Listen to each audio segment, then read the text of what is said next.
distorsión ahí a la hora de grabar. Ya casi comenzamos. Bienvenidos, ahí veo que se están conectando más. Muchas gracias por la puntualidad. En muchos lugares también puede ser que tengan, sí, dificultad de audio y demás, porque es visto noticias, está lloviendo mucho en muchos lugares, hay inundaciones. Pero si no, luego podrán consultar la transcripción. ¿Alguien me iba a decir algo?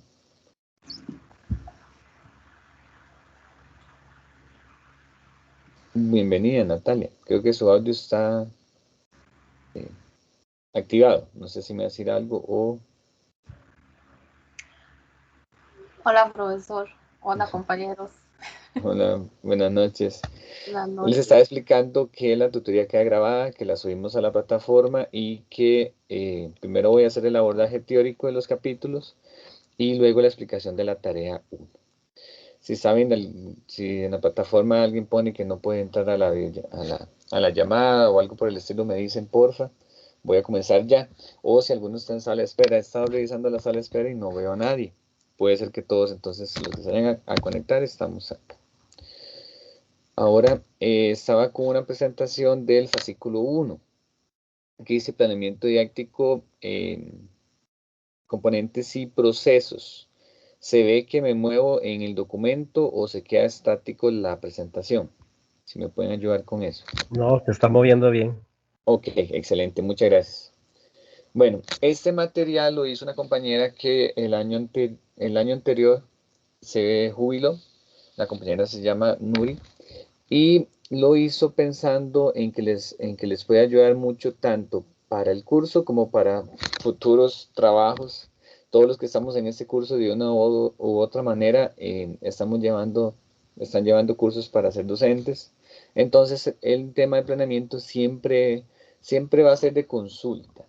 Yo trabajo para el Ministerio de Educación Pública, doy en enseñanza de primer y segundo ciclo, 4 materias básicas: español, ciencias, matemáticas, estudios, y todos los fines de semana, yo soy de los que planea un día a la semana, planeo los jueves para la siguiente semana, y tengo que elaborar mi planeamiento mensual, tengo que elaborar mi dosificación anual, tengo que elaborar el plan semestral y demás, y siempre estoy consultando y estoy aclarando dudas de cómo lo estoy haciendo. Planeamiento didáctico es un curso muy bonito porque lo relacionamos con el quehacer diario. Un docente que no planea es un docente que puede caer en el error. ¿En cuál error? A la hora de llegar a su clase, de no saber con qué va a comenzar, de no saber qué es lo que sigue, de no saber con qué termina. Planeamiento didáctico, esta unidad didáctica que estamos trabajando, tiene ya sus añitos. Esta unidad didáctica habla sobre la política hacia el siglo XXI, que ya está superada. Luego vino otra política del Ministerio de Educación Pública, ética, estética y ciudadanía.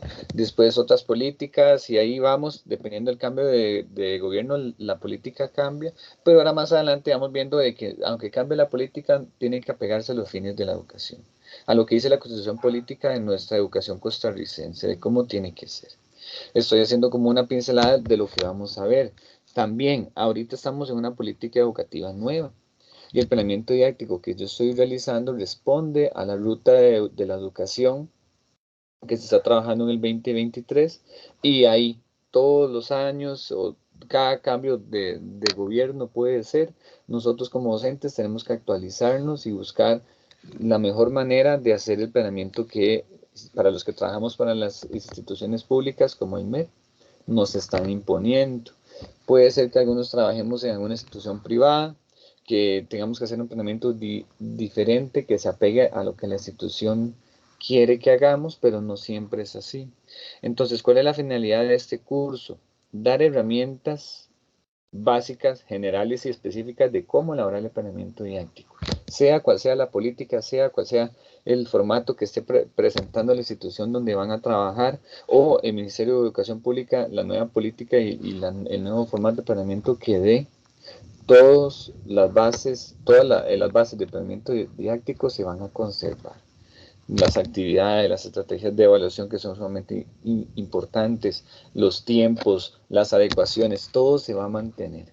En alguna u otra política siempre van a permanecer algunas cosas y le van a dar el maquillaje o a la pincelada de lo que quiera la política de ese año o de ese gobierno. Para comenzar, dice, todo docente debe recurrir a planificar la acción educativa que permite racionalizar recursos, preparar decisiones y llevar a cabo el proceso de aprendizaje de los estudiantes previsto con óptimos resultados. La planificación permite en la tarea educativa tomar previsión para transitar hacia acciones previamente identificadas y priorizadas para lograr llenar expectativas e intenciones sociales. Voy a detenerme un momento ahí. Nosotros, los docentes, bajamos información a los estudiantes, sea de colegio, sea preescolar, sea primaria, información que desde una política mucho más grande, desde un nivel macro, desde políticas a nivel mundial también puede ser. A nosotros nos afecta lo que dice la UNESCO, por ejemplo, y nosotros lo bajamos y lo contextualizamos y lo aterrizamos al fin máximo, que es el estudiante. Entonces, el entrenamiento didáctico es muy importante porque el docente, a partir de él, logra plasmar lo que la sociedad nos está diciendo que debe de ser. ¿Cómo debe de ser el estudiante? Que lo vamos a ver más adelante. ¿Cuál es el perfil que tiene que tener? Bueno, todo lo que hacemos responde a unas indicaciones que tienen que ver a nivel nacional, nivel mundial o a nivel incluso de distrito, a nivel cantonal. Hay incluso políticas que nos indican cómo debe de ser nuestro planeamiento en diferentes instituciones. No en todas las instituciones es igual, ni en todas las direcciones regionales de Costa Rica es igual. Dice, la educación en contexto de sociedad debe promover el desarrollo de las potencialidades del aprendizaje de forma que pueda adquirir las habilidades, destrezas, conocimientos o bien las competencias para ejercer la labor, así como ser un buen ciudadano de acuerdo con los requerimientos específicos del entorno social. Aquí me detengo un momentito y reflexiono. Nosotros formamos, los docentes de primaria, secundaria y más, formamos personas que van a ejercer alguna profesión o son las personas que van a cambiar el país. ¿Qué valores, qué competencias, qué habilidades van a tener? Va a depender de, puesto, por supuesto, lo que diga las políticas educativas, pero también el propio docente, lo que el docente le enfatice más. Hay docentes que son muy correctos en cuanto a las normas de clase, las normas de convivencia, y que son muy estrictos en cuanto a limpiar siempre el aula, mantener limpio. Hay otros docentes no, que prefieren más, un poquito más el desorden en la clase, que prefieren más trabajar las habilidades de trabajo colaborativo o cooperativo, trabajo en grupo. Dependiendo de cómo sea el docente y cómo sea su planeamiento, así va a ser la población con la que... Así van a ser las características de la población con la que estamos trabajando. La profesión docente, en algunas de las presentaciones que estaba leyendo esta semana de ustedes y gracias a los que las compartieron, yo les decía, la educación primaria, secundaria, igual y preescolar, es una de las labores más humanas que hay, porque se trabaja con niños y no solo eso, se trabaja con seres humanos y usted va a utilizar todo el conocimiento que usted tiene, todas las habilidades que usted tiene y todas las capacidades para hacer de esa persona una buena persona. Va a tener que responder a algunas políticas y algunas circulares y algunos reglamentos para hacerlo, pero la idea de todos nosotros es formar de la mejor manera al estudiante. Entonces, el planeamiento didáctico va a reflejar lo que nosotros queremos lograr en ellos. Incluso va a tener un impacto muy significativo en el lugar donde trabajemos. Nuestro planeamiento didáctico se puede filtrar, se lo puedo prestar a un familiar, se lo puedo prestar a un ex compañero de universidad para que lo aplique en su escuela y no le va a servir. El planeamiento didáctico se va a centrar siempre en el grupo en el que yo estoy trabajando o los grupos. Si yo soy profesor de inglés y entonces si imparto varios niveles, pues tengo que elaborar varios planeamientos y adecuarlo a las realidades de esos niveles. Si yo tomo un planeamiento de un lugar X y lo aplico a mi aula y no lo contextualizo, ese planeamiento carece de validez. Entonces, voy a esta idea. Es importante tener claro que en el proceso de análisis del contexto donde se desarrolla la práctica educativa, la toma de decisiones y la determinación de alternativas tendientes a llenar las expectativas globales que la sociedad plantea. Como intencionalidades educativas, lo que se conoce con el nombre de planeamiento educativo. El planeamiento educativo es diferente a otro tipo de planeamiento. Hay gente que planea costos en economía. Hay gente que planea campañas a gente, pero el planeamiento educativo va más no solo a la población meta, sí, qué es lo que quiero yo en esa población, sino qué es lo que tiene esa población detrás, cuáles son las necesidades que tiene, cuáles son las características que tiene la institución. Si mi planeamiento, mi directora, la directora de mi escuela revisa mi planeamiento y dice que voy a utilizar la cancha de fútbol, en mi escuela no hay cancha de fútbol, ahí claro se va a dar cuenta que yo no estoy planeando. Yo estoy haciendo una copia de una actividad que no me funciona para mi planeamiento, no lo estoy contextualizando. O por ejemplo, muchos docentes en el Ministerio de Educación Pública se encargan de realizar planeamientos para vendérselos a sus compañeros. Por ahí decir, profe, pero de ahí es que la profesión docente está muy cargada, hay mucho papeleo, hay muchas adecuaciones, hay que hacer protocolos para atender bullying, para atender las alertas tempranas, amenazas de suicidio y demás, y no hay tiempo, entonces yo lo compro, sí, pero la persona que usted se lo está comprando no se lo está adecuando. Ese planeamiento carece de validez y más adelante también vamos a ver eso, cuáles estrategias hay para hacer planeamientos grupales, pero aunque usted haga un planeamiento con varias personas de la misma materia, todos tienen que tener su sello personal.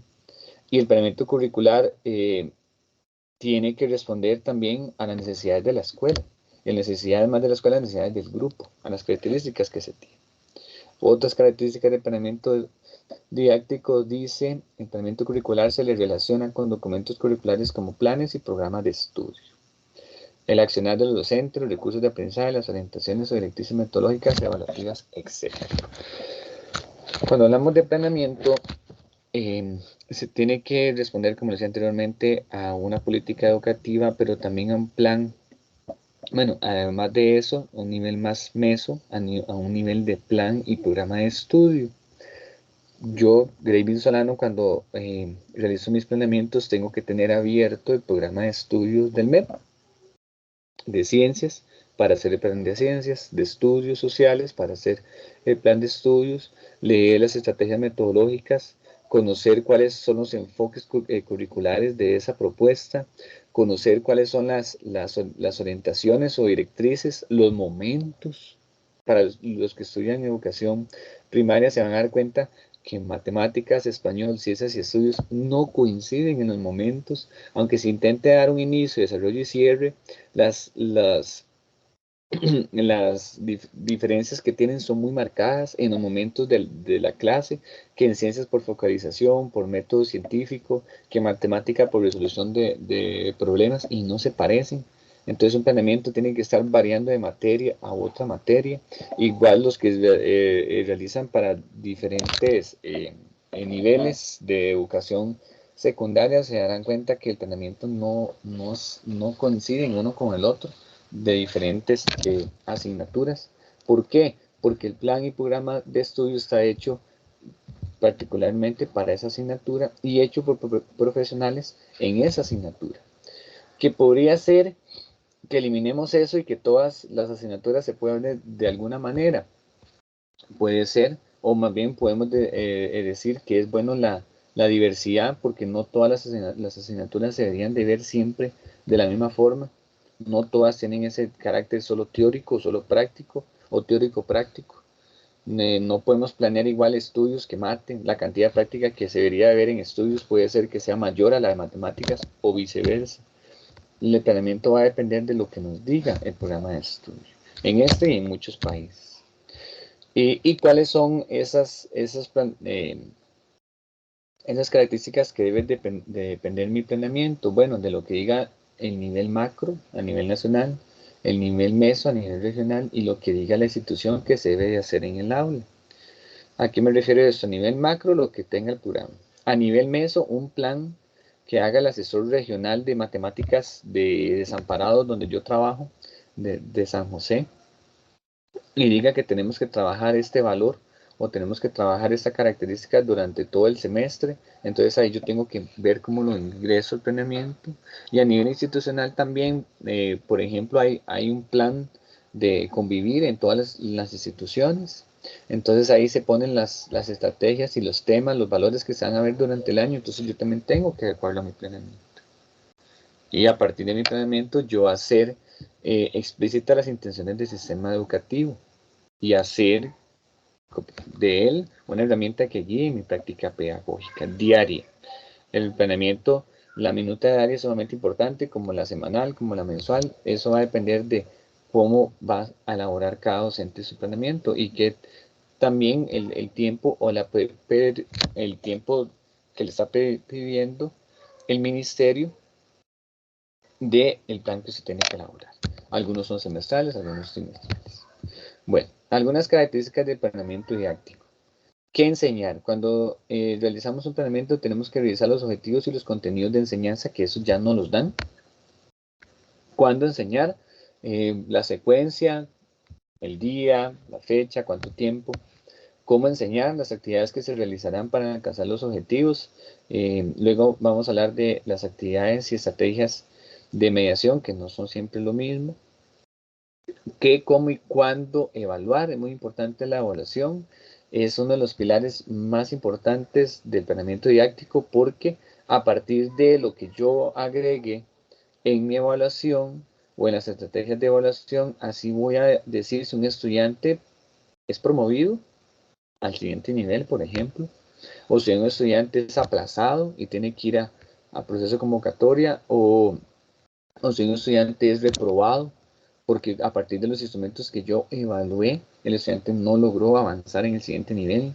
Y qué delicado es esto, ¿verdad? De la evaluación, porque ¿cuántos padres de familia no van a apelar a elaborarle una queja que el docente no hacía bien los instrumentos, o que el docente nunca calificó, o que lo que hacía no se entendía, los exámenes estaban mal hechos y todo eso? Y entonces empezamos en un proceso de demandas, en un proceso de apelaciones con el supervisor, con la dirección, y entonces también pierde credibilidad mi trabajo como docente. El plan didáctico abarca partes muy importantes. O que ese docente esté viendo un contenido ¿y eso dónde está? Eso no está en el programa de estudios de esa asignatura, porque lo está viendo. No, es que nosotros no podemos inventarnos los contenidos. Podemos adecuarlos a grupos, sí, pero inventar, y yo quiero ver ese tema así porque sí, no debería ser, porque no me estoy apegando a la malla curricular que estoy trabajando, y eso se ve en cada apelaciones sobre eso. Los objetivos y los contenidos siempre van a ser entonces los que yo voy a traer del programa de estudio. La secuenciación va a ser dependiendo de la cantidad de lecciones que yo le asigne a esos temas. Las actividades también del nivel de dificultad de esos temas. Y la evaluación, como les repito, parte importante del planeamiento didáctico. Cuando nos referimos a características de planeamiento didáctico, hay muchas. Por ejemplo, las características más destacadas de su buen desempeño deberán de ser integral. ¿Qué quiere decir que el planeamiento didáctico es integral? Tiene que abarcar no solo contenidos, también tiene que abarcar actitudes. Hacer que las actividades que yo elaboro le ayuden también para la vida al estudiante. Alguien en nuestro pasado nos tuvo que enseñar a decir buenos días, muchas gracias, buenas tardes. Puede ser que fueran nuestros padres, o también puede haber sido la maestra o el profesor que nos ayudó en preescolar, en el kinder o en la escuela. O sabemos cómo iniciar una presentación diciendo su nombre, buenos días, buenas tardes, viendo el cartel, señalando porque alguien lo hizo. Eso se enseña para la vida. Por eso el planeamiento tiene una característica de que es integral, no abarcar solo contenidos, algo muy academicista.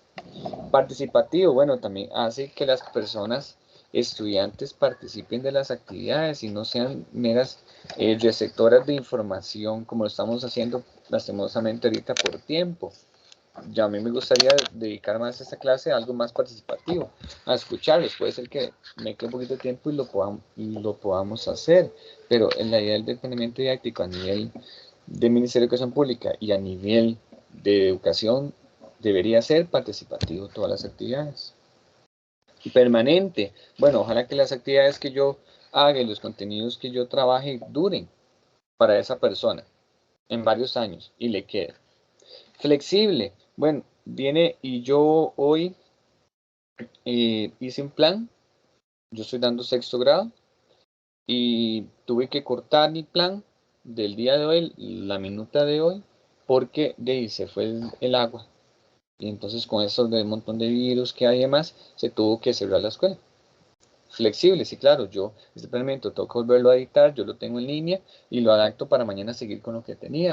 Puede ser que hoy no pude terminar la actividad de cierre porque el tiempo no me dio, porque de una vez dijeron, llamen a las casas, no se puede estar así, no vamos. Entonces es flexible, sí, yo lo tengo que adecuar también en las circunstancias que pasan el día a día.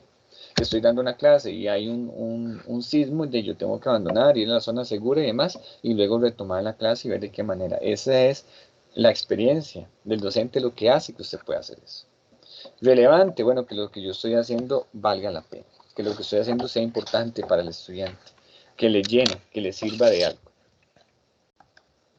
Características de planeamiento didáctico, entonces aquí hay una imagen con información, no la voy a leer, es muy parecido a lo que les estaba diciendo, les sirve de consulta para en la tarea 2 para la parte de el portafolio, les va a servir bastante. Igual, estas características les sirven para el estudio de caso, puesto que tienen que justificar algunas de lo importante que es la elaboración de planeamiento didáctico, según el caso del profesor Pedro. Entonces también estas características las pueden consultar y les va a servir mucho para esa tarea. Bueno, avanzamos. Principios del planeamiento didáctico. Dice que el planeamiento didáctico tiene gradualidad. ¿Qué quiere decir esto? Este principio atiende que los contenidos de las actividades propuestas deben realizarse de lo simple a lo más complejo. Por ejemplo, yo decido hoy en matemáticas ver ecuaciones. Entonces, yo empiezo a explicar que lo que tenemos que hacer es despejar la incógnita y que la ecuación es una igualdad y todo lo demás. Sí, pero antes de eso, ya yo, ¿verdad? Como docente tengo que haberme asegurado de que ya yo vi el concepto de variable, de incógnita, ya vi un poquito de álgebra, ya les expliqué qué significa X en una operación matemática, ya les expliqué qué es una igualdad, qué es una desigualdad, ya yo tengo que haber visto temas graduales para llegar a ver ese fin. A eso se refiere la gradualidad, que nosotros cuando elaboremos el planeamiento tenemos que ir ojalá de lo más simple a lo más complejo. Igual el sistema educativo nos da los temas de tal manera que los podemos ver de esa manera, menos español. Español es un planeamiento cíclico, entonces todo se ve todo el año se ve ortografía, todo el año se ve gramática, todo el año se ve, pero también a la hora de yo hacer mi planeamiento tengo que ir de lo más básico a lo más difícil. Secuencia horizontal es la relación directa con todos los elementos del planeamiento. La horizontal tiene que ver con que nosotros tenemos que tener un hilo conductor. No puede haber falta de coherencia en lo que estoy haciendo. Por ejemplo, si yo como objetivo tengo el verbo reconocer y que es algo más memorístico, algo más de saber un conocimiento, y yo voy a la estrategia de mediación y los pongo a hacer algo que no es solo algo memorístico y luego llego a la actividad de evaluación y les estoy pidiendo que hagan un análisis crítico de una situación X, no está horizontal. Yo tengo que responder al objetivo, al contenido de la actividad de mediación y todo tiene que tener esa secuencia horizontal. Si yo estoy hablando aquí de fracciones en el objetivo, el contenido también, en actividad se tiene que ver fracciones, en evaluación también tengo que evaluar fracciones. Eso se refiere a secuencia horizontal, que en cada una de las casillas se esté viendo lo mismo y se esté trabajando el mismo nivel de dificultad.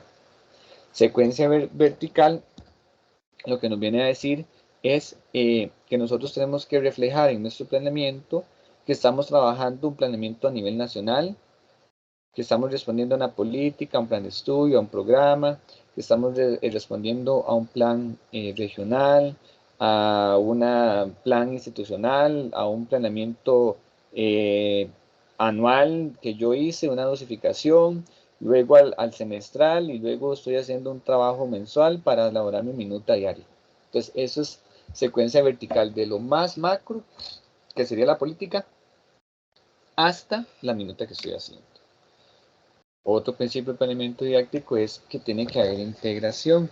¿A qué se refiere integración? Bueno, que yo puedo, de alguna u otra manera, traer a mi clase los ejes transversales, por ejemplo, o traer a mi clase otros temas que puede ser que no sean propiamente de la materia, pero que son necesarios trabajar en mi grupo, que yo diga que voy a trabajar un momentito en el respeto porque veo que los estudiantes se burlan de sus compañeros, o que voy a traerme un tema de español este día porque soy profesor de estudios sociales, pero veo que los estudiantes tienen una mala ortografía y quiero trabajar una regla el día de hoy. Bueno, yo lo puedo hacer una integración de diferentes asignaturas en mi planeamiento, pero también responder a los ejes transversales, a los valores, a la parte axiológica de la educación. Ya para avanzar, el planeamiento didáctico, entonces tenemos principios, características, pero también nuestro planeamiento va a responder a unos enfoques. ¿A qué se refiere esto? Enfoques es el énfasis teórico que se adopta en determinado sistema educativo para caracterizar y organizar intencionalmente los elementos que constituyen el currículum. Perdón. El enfoque entonces es que el Ministerio de Educación Pública decide sobre qué sustento teórico va a elaborar sus actividades. Entonces, en este caso, aquí en la parte de abajo dice, se ve el enfoque curricular psicologista, socio-reconstructivista, academicista, tecnológico, dialéctico y constructivista. Esos enfoques se tienen que ver reflejados en los programas de estudio, se tienen que ver reflejados en los contenidos, se tienen que ver reflejados en todo lo que haga el ministerio en actividades relacionadas a esa asignatura. Entonces, el Ministerio de Educación Pública aceptó estos enfoques, o algunos de estos, o puede ser que ahorita esté aceptando más, porque así va a ser la educación en Costa Rica. Entonces, para eso vamos a conocer cuáles son algunos de los enfoques que existen y que se toman en cuenta la política educativa. Por ejemplo, enfoque psicologista. Dice, ese es un enfoque de planeamiento que dice que entonces las actividades que debemos de realizar deben de centrarse en el individuo. Lo más importante es el enfoque que existió antes, muy antes, que era simple transmisión de contenidos, que era el docente sabe, el estudiante no, el docente es el que tiene la palabra, el estudiante no, el docente dice y el estudiante escucha, ¿verdad? Entonces era algo más de formar solo conocimiento intelectual, que las personas tuvieran conocimiento, pero no tanto que tuvieran habilidades o competencias para hacer algo. Era muy memorístico y todavía existe. Y claro, la memoria no hay que satanizarla, no es mal. Solo que no tiene que ser el único recurso con el cual el docente utilice para su clase. Luego, otro ente de comparación, podemos hacerlo en el enfoque tecnológico y el socio-reconstruccionista. El tecnológico se refiere como algo científico, en enseñarle al estudiante a resolver algo, a lograr una actividad, a lograr un proceso. Es poco flexible porque al ser tan científico no hay que salirse del proceso, porque si se sale y no sigue las instrucciones que se le dan, no va a lograr el conocimiento. Como que yo diga, va a ser un experimento científico y si no sigue estos pasos no le va a dar y más bien puede generar una explosión. Por ahí, el enfoque tecnológico entonces es que se le da las instrucciones para que haga las cosas al estudiante, pero no puede salirse de esa línea. El socio-reconstruccionista tiene que ver con la parte de la socialización, cómo el estudiante tiene que verse en el planeamiento didáctico reflejado que ellos trabajan en grupo. Eso tiene que ver con el socio-reconstruccionista.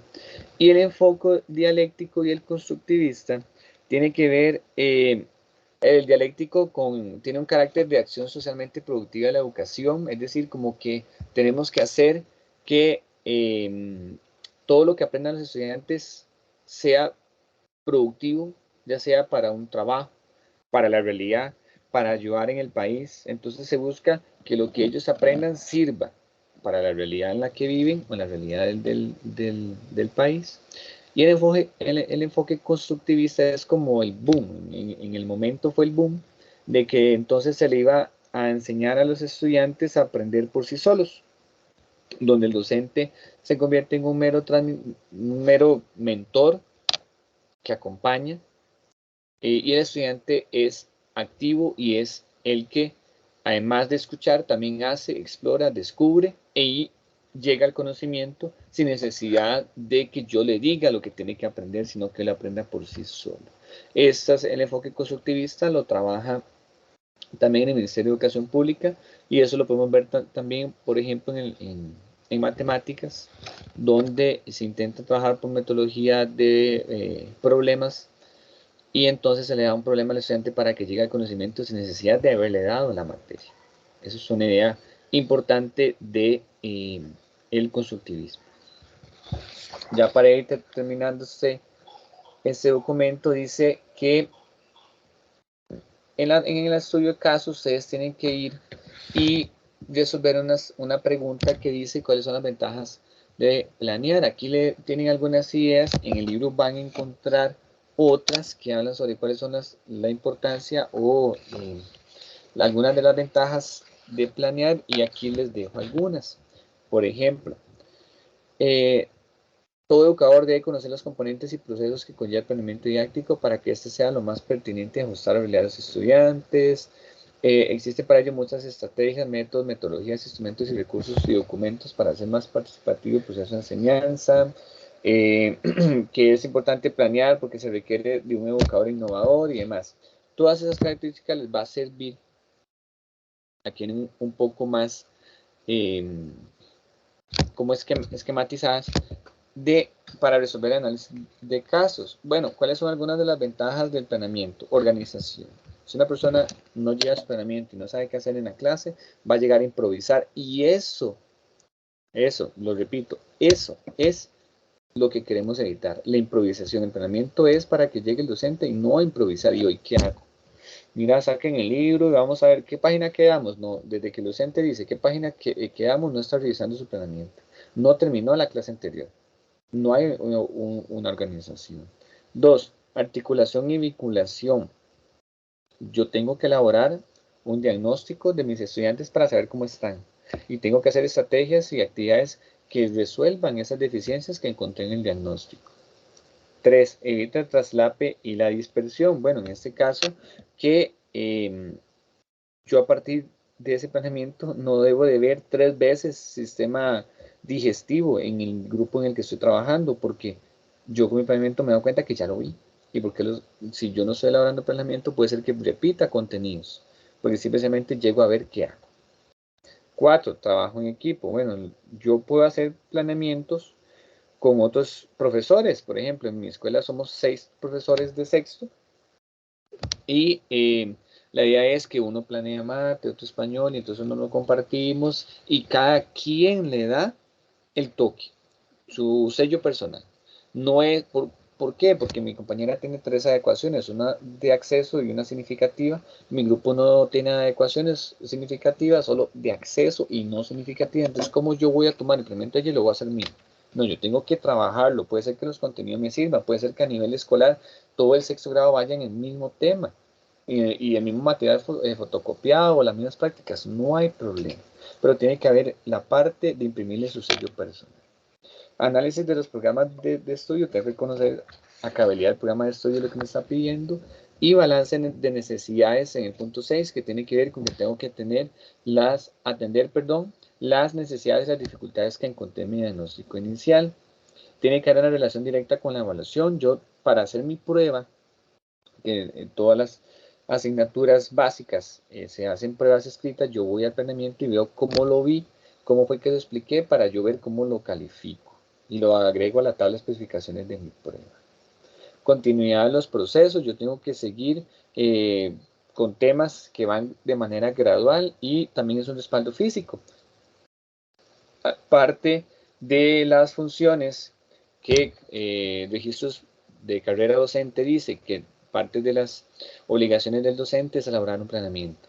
Si yo no lo elaboro, si yo no tengo planeamiento y se me levanta una causa por eso en mi contra, puede ser caso de suspensión o despido, porque no estoy cumpliendo con lo que tengo que elaborar, por ejemplo, el plan de estudio. Entonces yo lo tengo que guardar, sea digital, sea en físico, como lo quiera guardar, es un documento de respaldo para ustedes.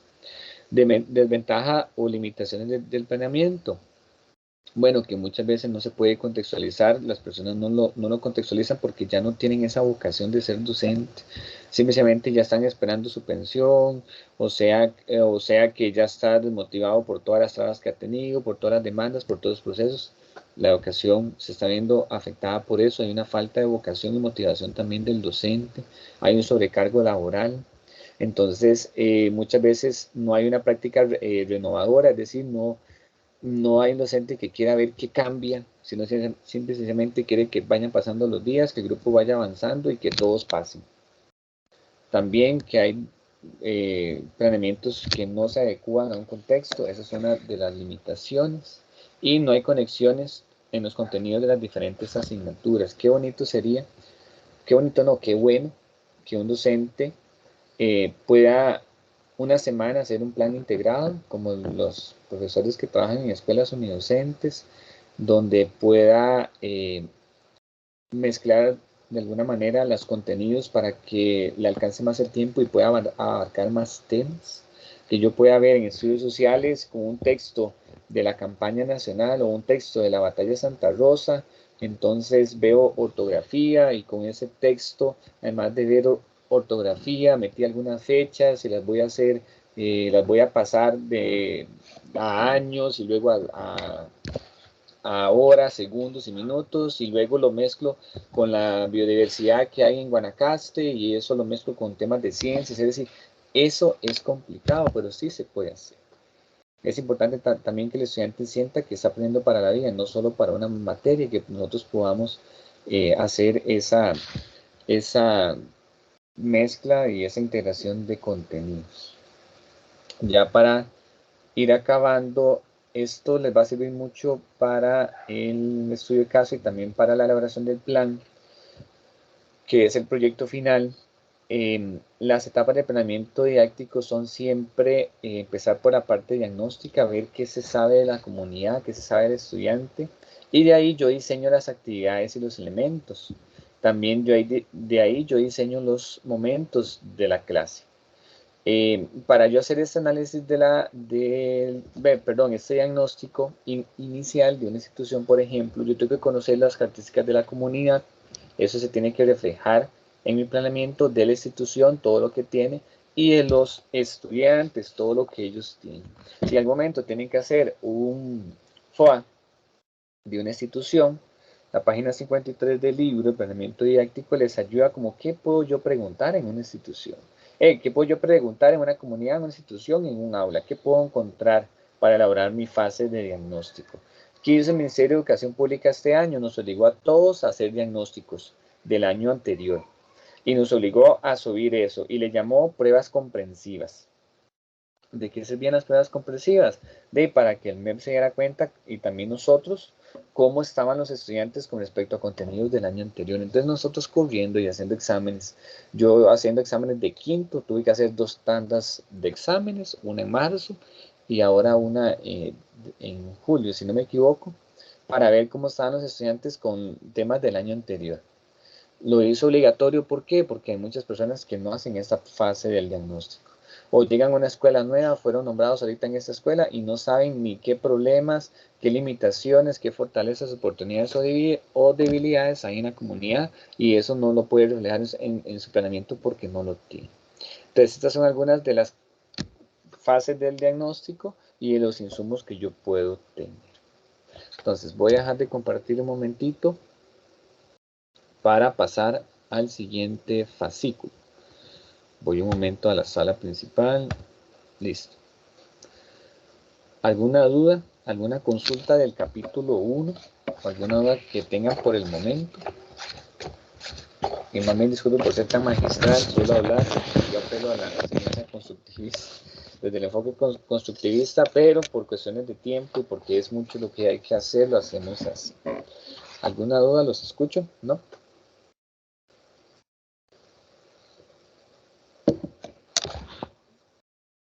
Vamos a ver. Bueno, entonces voy a avanzar. Vamos con el 2. Ahí ustedes tienen acceso también en la plataforma. Tienen acceso, listo, muchas gracias, don Alberto. Tienen acceso en la plataforma a los fascículos, solo que no están todos los fascículos. Voy a ver si puedo elaborar los otros o ver si ya estaban elaborados, porque solo tenemos hasta el capítulo 4. Entonces ahora vamos con el fascículo número 2, que habla sobre el planeamiento didáctico en el contexto de la política educativa. Este fascículo, voy a adelantarme un poquito y me avisan si se ve, sea por mensaje, o sea por favor. Ya le di compartir. Vamos a ver sobre la política educativa, elementos del planeamiento, actividad de aprendizaje y niveles de aprendizaje. Si se ve, alguno que me pueda decir si me hace el favor.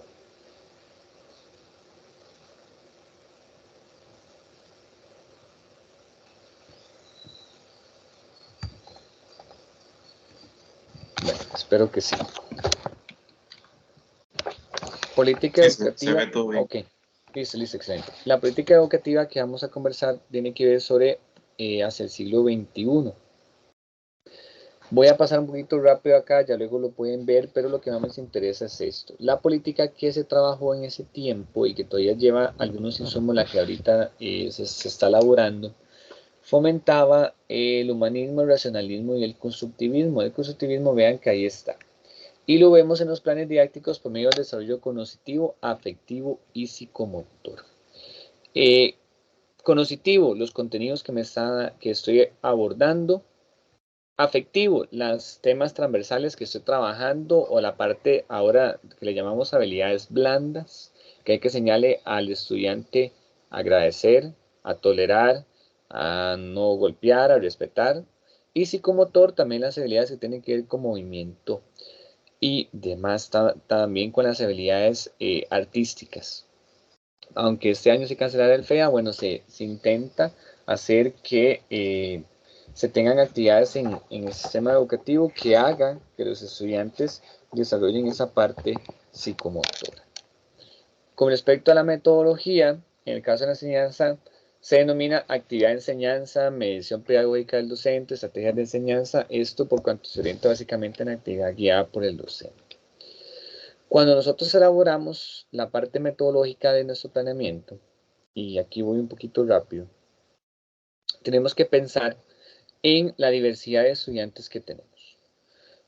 Sabemos que que van a contar con estudiantes que necesitan estar sentados más al frente de la pizarra porque tienen problemas visuales, o cerca del docente porque tenemos un chico con una condición que puede ser que es autista o Asperger, entonces tenemos que supervisarle su trabajo, o tiene algún problema de aprendizaje o motor que no le deja escribir y entonces es muy lento para escribir, entonces el docente tiene que estarle ayudando.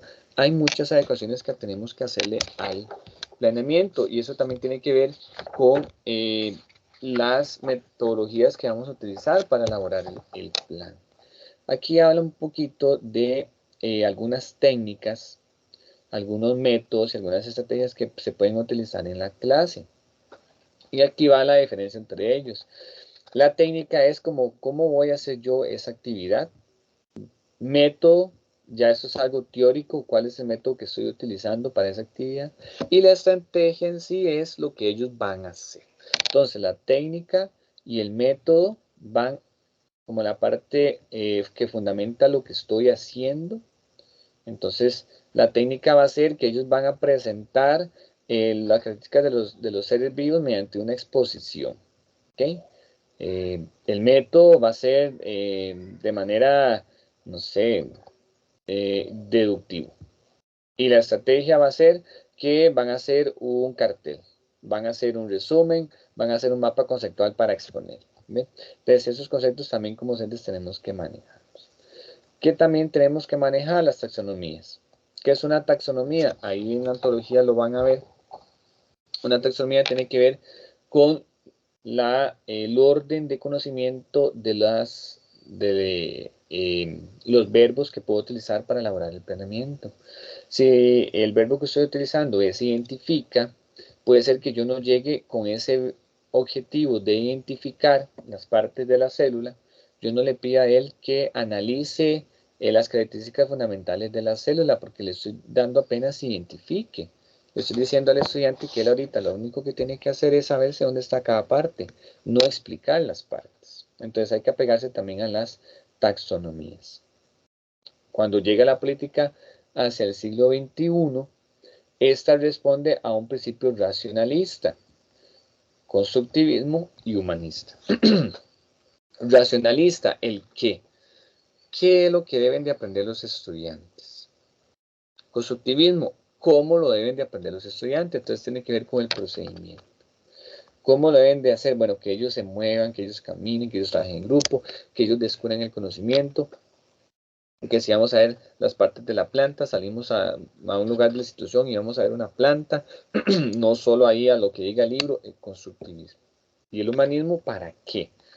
Ahí se tiene que ver toda la dimensión axiológica de valores que sirve para el tipo de ciudadano que el país necesita.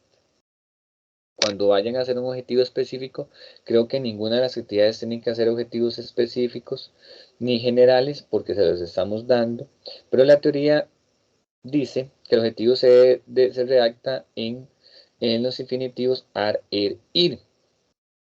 Ahora en el medio se le llama actividad de aprendizaje. La actividad de aprendizaje debe ir en función al estudiante. Por ejemplo, si el objetivo es identificar las partes de la célula, entonces el indicador de aprendizaje es identifica en dirección al estudiante. El estudiante identifica las partes de la célula. ¿Okay? No identificar, pero todavía se puede ver en otras partes. Tiene un contenido, eso sería, ok, partes de la célula. Tiene una condición, entonces yo tengo que agregarle, identifica las partes de la célula en un dibujo, por ejemplo, y tiene una valoración, identifica las partes de la célula en un dibujo correctamente. Entonces yo lo estoy valorando que tiene que hacerlo de manera correcta. Entonces eso es un objetivo, lo que yo pueda elaborar con estas 4 partes. ¿Sabe? Ve que este documento les va a servir en sí para toda su vida. Porque pues, si tienen alguna duda de cómo hacer un objetivo para tal, pueden consultar este fascículo. Entonces, elementos de planeamiento didáctico. Yo en el entorno les colgué un video que explica el tipo de planeamiento didáctico que se está pidiendo para el 2023. Y también en un formato PDF el planeamiento que se pide para primer y segundo ciclo este año. Ya no se llama objetivos de aprendizaje, ahora se llama competencias y habilidades.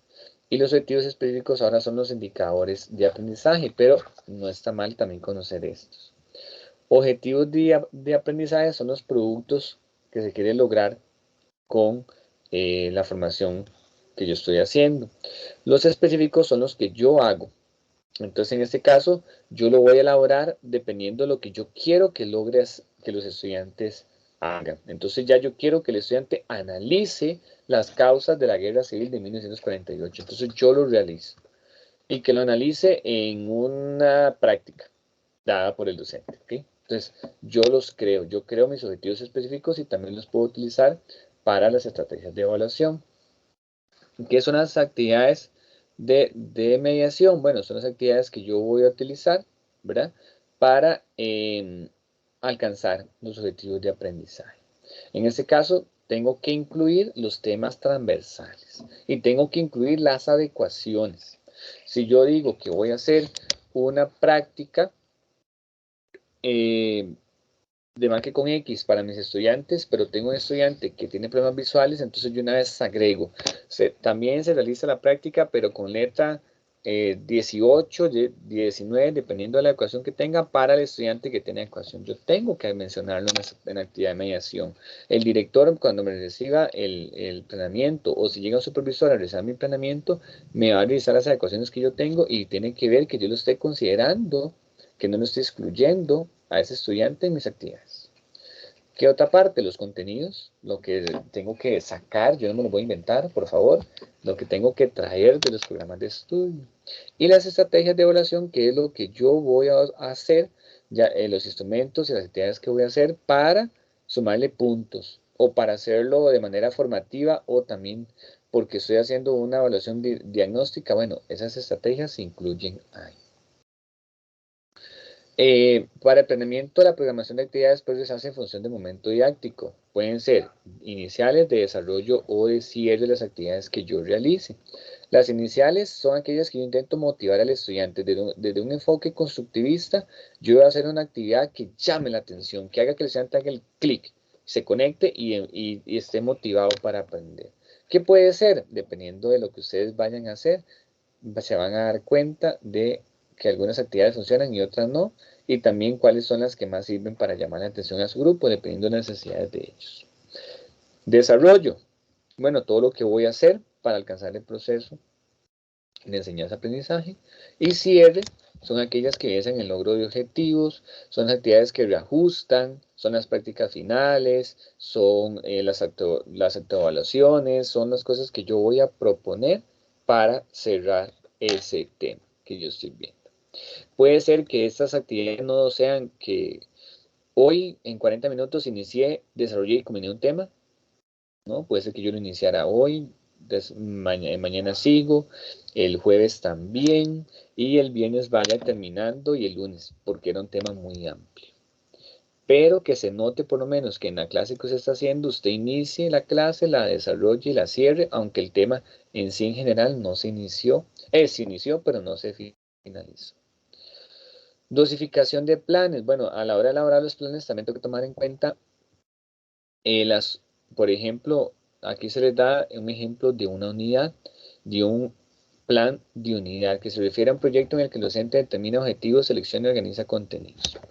Digamos que alguno de ustedes va a trabajar en una institución rural, podemos decir que en una institución unidocente, y está viendo que hay una carencia en los estudiantes que tiene que ver, puede ser con malos hábitos alimenticios. Entonces yo hago un plan, una unidad de trabajo para que de manera transversal a los temas que yo estoy viendo, veamos alimentos saludables, prácticas valiosas a la hora de seleccionar los alimentos, no sé. Entonces eso es un plan de unidad o una unidad de trabajo que yo realizo para ciertas actividades. Puede ser para un mes, para 3 meses o para todo el año, depende de lo que yo esté haciendo. Y niveles de planificación del planeamiento didáctico tiene que ver con cómo debe de ser el desglose de planeamiento que yo hago. Dice que yo tengo que hacer un plan anual o una unidad didáctica. Yo le llamo dosificación anual, que es que yo divido los temas que voy a ver en el año por meses. Esto nos lo dio el MEP durante varios años. Prácticamente antes de la pandemia nos daban las plantillas de aprendizaje base, y entonces ya el MEP nos decía qué tema tendría que ver tal mes. Ya este año no, el cambio de gobierno dice que entonces ya no nos iban a dar las plantillas, nosotros teníamos que elaborar las nuestras y nuestros planeamientos a nivel anual. Luego yo lo divido en semestres. La educación este año está dividida en semestres, no en trimestres. El trimestre puede ser que esté música o esté artes, puede ser que esté en trimestral, dependiendo de lo que esté. Y a corto plazo, a mí me exigen como profesor de educación básica, tengo que elaborar mensual, diario, y mi minuta la puedo elaborar o no, esa no es requisito, pero la podría hacer con mi registro anecdótico donde yo apunte características del día de hoy. Pero yo mi planeamiento mensual lo divido por días, semanas, y de semanas días, y ahí voy trabajando esos temas. ¿Okay? Ese sería el fascículo 2. Ese es uno muy cortito que tiene que ver con el planeamiento didáctico en la política educativa. Voy a seguir con el fascículo 3 para ganarme un poquito de tiempo. Política educativa y su relación con el desarrollo del planeamiento didáctico. Este capítulo es muy bueno porque vamos a entender muchos temas que tienen que ver con el planeamiento, pero que en sí muchos docentes lo omiten a la hora de planear, que es considerar los fines, por ejemplo, los fines de la educación costarricense. ¿Qué es lo que estoy haciendo yo para resolver los problemas del país, por ejemplo? La política educativa se materializa en algunos aspectos fundamentales en el logro del marco filosófico, como se muestra en la siguiente figura. Política educativa del siglo XXI, que es la que estamos trabajando, que la que estamos estudiando ahorita, parte de fundamentos filosóficos que ya lo vimos, que era humanismo, racionalismo y constructivismo. El qué, el cómo y el para qué. Y considera planeación de manera nacional, regional e institucional, que son el macroplaneamiento, el mesoplaneamiento y el microplaneamiento. La planificación educativa permite tomar las previsiones necesarias para orientar las experiencias de aprendizaje en los ámbitos cognitivo, que ya lo vimos, conocimientos, la parte de valores y la parte psicomotora. Entonces, cuando se elabora una política educativa, sea que la hagan este año o el otro año, se tiene que especificar cuáles son los elementos de referencia que se tienen para elaborar esa política educativa. Por ejemplo, las fuentes del currículo. Se tiene que considerar cuál es el alumno que se quiere formar y también cuál es el alumno que tenemos ahorita en nuestras aulas. Cómo las críticas de él las tenemos que considerar en lo que vamos a hacer en nuestras clases. El contexto sociocultural, qué es lo que está pasando en el país a nivel sociocultural, qué es lo que debe de considerar la política educativa de cómo es el contexto sociocultural ahorita en el país, y se tiene que reflejar en lo que se va a hacer en cada uno de los planeamientos. Y las áreas del saber, cuáles son las materias y las asignaturas, cuáles se van a cambiar, cuáles se van a adecuar, cuáles se les va a quitar temas o se les va a agregar más, o cuáles se le tiene que dar más lecciones. Por ejemplo, cuando se convirtió inglés en una materia básica, que ya no es una complementaria, porque ya inglés se hizo a nivel nacional con una política que todas las escuelas y colegios deberían de impartir esta lengua como segunda lengua, y lo que hace falta es aumentarle la cantidad de lecciones. La política educativa tiene que recurrir a diferentes enfoques que ya los mencioné anteriormente, son todos estos, y vimos algunas características de cada uno. Y sin olvidar en su puesta en marcha los fundamentos del currículo, los fundamentos antropológicos, sociológicos, psicológicos y de la filosofía. Estos se pueden ampliar un poquito más en el curso de fundamentos del currículo. Cuando se elabora la política educativa, se piensa en cuál es el perfil del docente, cuál es el perfil del estudiante, cuál es el perfil, en este caso, del asesor supervisor y del director de la institución educativa.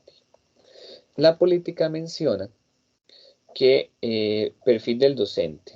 Decía que del estudiante. El estudiante tiene que ser un estudiante que al salir del sistema educativo, háblese ya de secundaria, incluso ya de primaria, tiene que ser capaz de comunicarse de manera correcta, que sea un ciudadano con identidad nacional, que se sienta perteneciente a un país, a un país que quiere y que respeta, ser una persona solidaria. Decir la política que también se buscaba que los estudiantes fueran grandes personas con valores éticos y espirituales, que sea productor para sí mismo y para el país, y una persona digna, libre y justa. Luego, decía que el perfil del educador en la política es que el educador sea una persona mediadora. ¿Qué quiere decir esto? Desde un perfil constructivista es que el docente con esta política deje de ser el que dicta, el que copia la pizarra y los demás nada más copian, el que solo sabe y el otro es el que ignora y es el que escucha.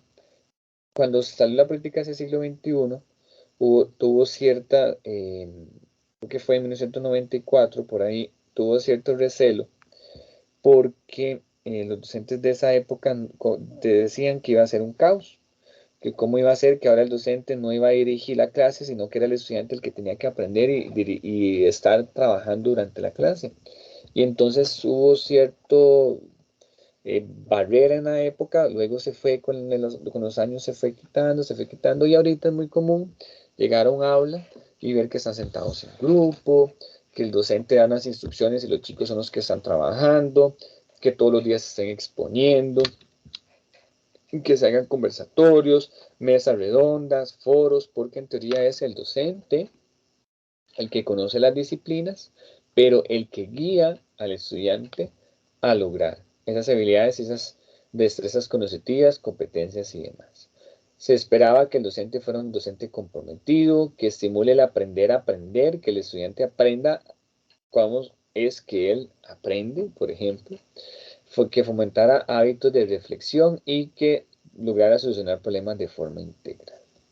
Luego también hablaba del perfil del asesor, supervisor y el director. Bueno, el liderazgo de ellos es muy importante. Del supervisor y el director. Del supervisor es un líder de la comunidad en el distrito y demás, que se encarga de dar disposiciones educativas para todas las instituciones que él supervisa, por decirlo de alguna manera, y va a analizar las situaciones que se den y va a proponer actividades para contribuir al mejoramiento de los procesos de enseñanza y aprendizaje en las instituciones. Y el director, bueno, que el director sea una persona con capacidad de escucha, que sepa trabajar en equipo, que guíe, motive y promueva, sea creativo, tome decisiones oportunas y promueva un ambiente social y positivo. ¿Por qué la política hablaba de todo esto? Para que también se tuviera a nivel nacional una, por decirlo de alguna manera, una equidad de características de profesores, de directores y demás, que toda la política respondiera a un tipo de estudiante y a un tipo de profesor. Yo fui producto de esta política. Yo recuerdo cuando estaba en la escuela y nos daban unos libros que se llamaban Hacia el siglo XXI, que eran los libros del MEP, que trabajaba con esta filosofía, con todo este bagaje de racionalismo, constructivismo y humanismo, y ayudó mucho, claro, mucha gente logró llegar hasta la educación universitaria y se dio la educación secundaria como obligatoria además, y mucha gente logró también un título de secundaria. ¿Por qué? Porque se buscaba una educación inclusiva. ¿Qué es una educación inclusiva? Bueno, que todas las personas tengan las mismas oportunidades para llegar al conocimiento. Debe de valorar que todos aquellos estudiantes de diferentes características puedan ser un profesional, por decirlo de alguna manera. Y se le diera todo en igualdad de condiciones para que puedan llegar al conocimiento. Para que se pueda dar una verídica, una legítima educación inclusiva, hay que considerar que se deben dar cambios en las políticas de los sistemas educativos, se tiene que buscar la participación de los padres de familia de la comunidad para que ellos se sientan parte de y no excluidos de la escuela o el colegio donde están sus hijos.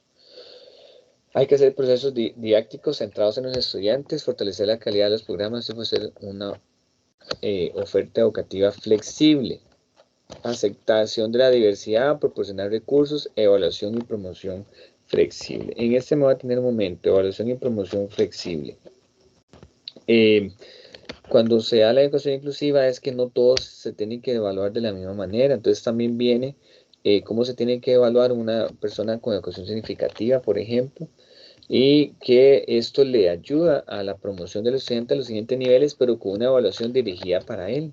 Eso también tenemos que manejarlo nosotros como docentes, porque no podemos obviar y no le podemos negar un derecho. Por ejemplo, una persona con una adecuación, no le podemos negar un derecho de ser evaluado de manera diferente por su condición. También lo metemos en un problema legal y también un problema muy grande porque estamos discriminando, por ejemplo.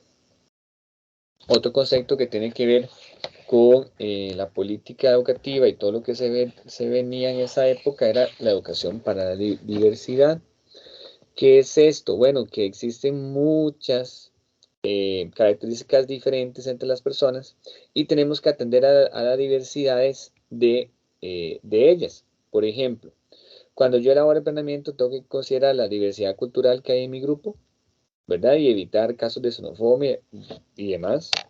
Tengo que atender a la diversidad social de clases o de las personas que están en riesgo de abandonar la escuela o riesgo de fracaso, por decirlo de alguna manera. Todos aquellos que están en desventaja educativa, yo tengo que ayudarles de alguna u otra manera y se tiene que reflejar en el planeamiento. La diversidad de sexos también, no hacer discriminación o no fomentar la discriminación a ninguno de los estudiantes, y la diversidad interpersonal e interpersonal. Tengo que considerar también las estrategias y procedimientos en la metodología que le ayude a las personas dependiendo de sus características propias. Por ejemplo, tengo un estudiante autista que les cuesta mucho socializar y las actividades en grupo de tomarse de la mano, eso no son lo suyo, entonces yo las voy a evitar en mi planeamiento para atender a esa diversidad que tengo en el aula. Además, es importante recordar que Costa Rica cuenta con la ley 7600 y esta sirve tanto para la atención a la diversidad. Principalmente nos indica que tenemos que elaborar las adecuaciones curriculares necesarias en diferentes características, en diferentes entornos educativos, dependiendo de las condiciones que tengamos. Entonces, ¿qué es una adecuación? Bueno, usted atiende a la diversidad en su aula, pero puede ser que esta diversidad tenga que verse apoyada más con una adecuación al estudiante porque le está costando lograr su proceso educativo, ya sea por una adecuación de acceso, ya sea que a esta persona tengo que ayudarle a moverse en la institución, tengo que ayudarle a poder ver en la clase, a poder escuchar, tengo que tenerle una silla con ciertas características, tengo que eliminar las barreras materiales que pueden dificultar el aprendizaje de un estudiante. También le puedo hacer una adecuación curricular significativa, no significativa a un estudiante que no le voy a modificar el currículo, no le voy a disminuir contenido, no le voy a hacer los temas más fáciles, no le voy a quitar temas. Entonces es una adecuación no significativa donde yo le doy más tiempo, donde le doy estrategias para que se concentre, donde le superviso sus trabajos más seguido. Bueno, las necesidades que él ocupe. Y también ahora no se llaman adecuaciones lo que yo le hago al estudiante, sino ahora son los apoyos educativos. Así lo llama el nuevo reglamento. Yo al estudiante le doy un apoyo educativo. Por ejemplo, en las significativas, ahí sí, estas dejan una huella en el estudiante, el estudiante las lleva de por vida en su sistema educativo, o puede ser que en algún momento no lo logre, entonces se le puede quitar, pero por lo general son aquellas adecuaciones que tienen que ver con problemas de aprendizaje muy severos, problemas motores, ya sea con diferentes características, no sé, algún retraso mental y demás, entonces eso tiene que ver con la adecuación significativa.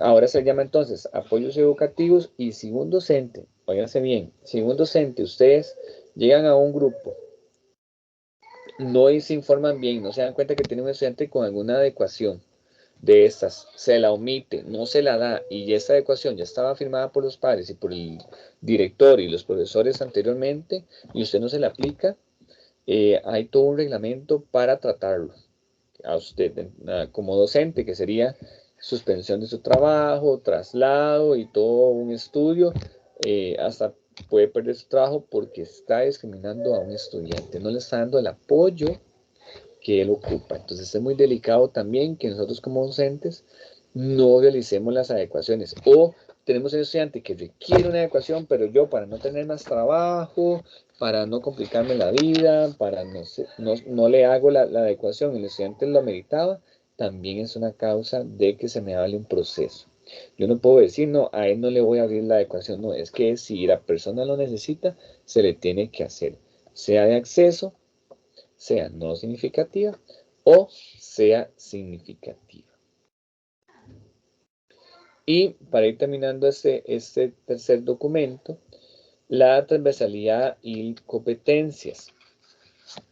Cuando terminamos de ver las adecuaciones curriculares, entramos al tema de transversalidad en la página 128 y dice que la transversalidad en el planeamiento didáctico del sistema educativo costarricense se asocia, se relaciona con los valores y las actitudes. Recuerdan que la política trabajaba esos tres enfoques: racionalismo, humanismo y constructivismo. Bueno, los ejes transversales son las actividades, los valores, actitudes, competencias que yo tengo que hacer, en el que tengo que incorporar el planeamiento para que el estudiante llegue a obtener cierto conocimiento para la vida. Por ejemplo, los 4 que se veían en la política de ese siglo XXI es cultura ambiental para el desarrollo sostenible, educación integral para la sexualidad, que esos están en la antología, página 132, vivencia de los derechos humanos para la democracia y la paz, y educación para la salud. Entonces, yo tenía en esta época, cuando se aplicaban esos ejes transversales, ahorita hay otros, entonces se tenían que agregar actividades que ellos proponían o actividades que yo quisiera hacer en el aula que tenga que ver con estas ejes transversales. Sea que yo en educación para la salud estoy viendo ciencias naturales y cuidados del sistema reproductor, entonces de una vez veo el eje transversal de educación para la salud, de que le explico al estudiante cómo tiene que ser el aseo, y también educación integral para la sexualidad, donde veo un tema relacionado con sexualidad, de cuidado, de redes sociales y demás. Entonces ya yo estoy abarcando ejes transversales dentro de mi planeamiento. Ahora, para contextualizarlo más, ahora el Ministerio de Educación Pública se llaman Guía para el Desarrollo de Competencias. Entonces, no son ejes transversales, pero sí lo son, solo que lo llamaron de otra manera. Esto se tiene que incorporar al planeamiento didáctico. Si usted hoy lo llaman del MEM y le dicen, venga, que tenemos un trabajo para usted, entonces vaya y tiene que aplicar los temas transversales que se están viendo en este semestre. Entonces usted va y descarga el documento que se llama Guía para el Desarrollo de Competencias, y tenemos competencia para la ciudadanía responsable y solidaria, competencias para la vida y competencias para la empleabilidad digna. Esas son las 3 que está trabajando el MEP ahorita. Paralelo a los planeamientos, yo tengo que tomar de las actividades que ellos me proponen, bajarlas a la realidad de aula y utilizarlas en mi planeamiento, porque son los temas transversales que tengo que trabajar.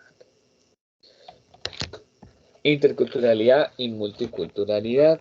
La parte de temas transversales trae consigo también educación para la paz y para la ciudadanía responsable. Bueno, yo tengo que también ayudar y traer al planeamiento actividades que ayuden al conocimiento de las culturas y de las diferentes formas y creencias de las culturas que existen en mi clase. Entonces, características. A la hora de traer el planeamiento, yo tengo que entender el desarrollo humano producto de la diversidad, es decir, que no todos somos iguales, y más ahorita con los procesos migratorios que tenemos que atender a la diversidad cultural que tenemos en nuestras clases. Y la multiculturalidad es una forma de enseñar y de aprender que se basa en los valores, creencias democráticas donde se promueve el pluralismo cultural. Es decir, yo tengo que utilizar las características culturales que tengo en mi clase para incorporarlas en el planeamiento y que se noten que estoy abordando esas culturas y no verme en procesos de discriminación en algún momento. Voy a dejar de cancelar, voy a dejar de compartir un momentito. Primero para refrescar mi garganta y segundo para pasar al fascículo número 4.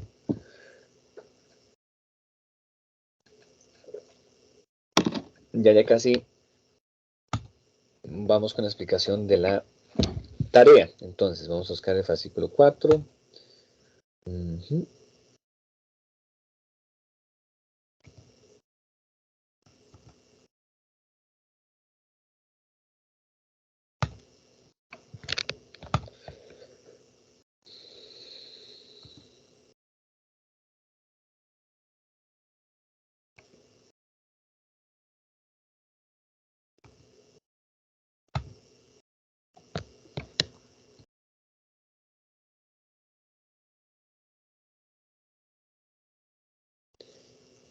Estoy compartiendo, no, ¿verdad? Todavía no.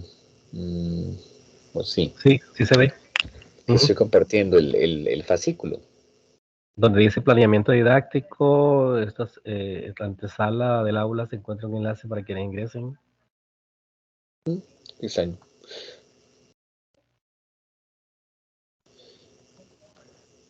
El PDF es que no se viera que ya el Teams no me dio. Ahora está Sí, cargando. Sí, no se ve. Eso. No. Ahora lo que me está dando es cargar y cargar y cargar y no me deja. Voy a ver si puedo cancelar. Ahora sí.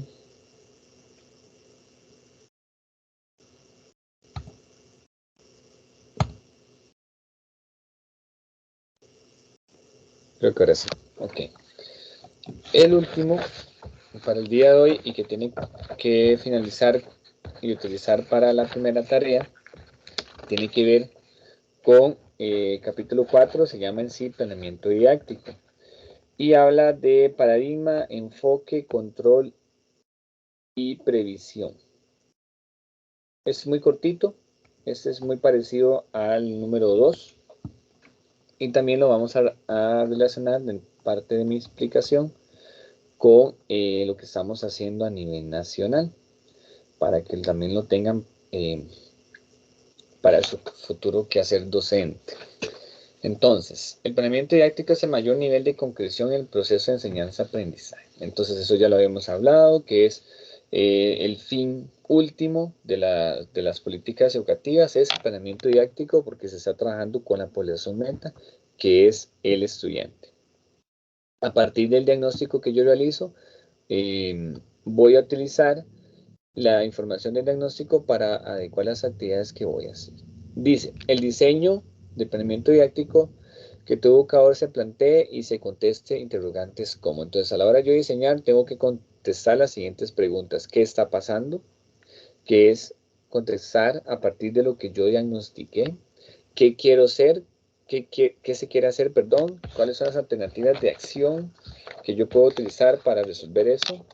¿Por qué se va a hacer? ¿Para qué se va a hacer? ¿Cómo se va a hacer? ¿Con quién se va a hacer? ¿A quiénes va dirigido lo que yo voy a hacer? ¿Con qué se va a hacer? ¿Y cuándo se va a hacer? Esas preguntas guían, bueno, y la última, ¿dónde se va a hacer? Guían a la hora de elaborar el planeamiento didáctico, pero bueno, no solo eso. El planeamiento didáctico es un proceso de reflexión. Yo no puedo en cada una de las actividades que voy a hacer, qué, cómo, cuándo, con quién, para quién, a quién involucro, no, porque no siempre va a contestar a cada una de esas preguntas, pero sí a un proceso de reflexión. ¿Qué quiere decir esto? Que yo pueda intentar hacer la mejor versión de planeamiento para las características que tengo en mi grupo. Cuando yo hablo de objetivos del planeamiento, tenemos estos. 1. Direccionar el aprendizaje.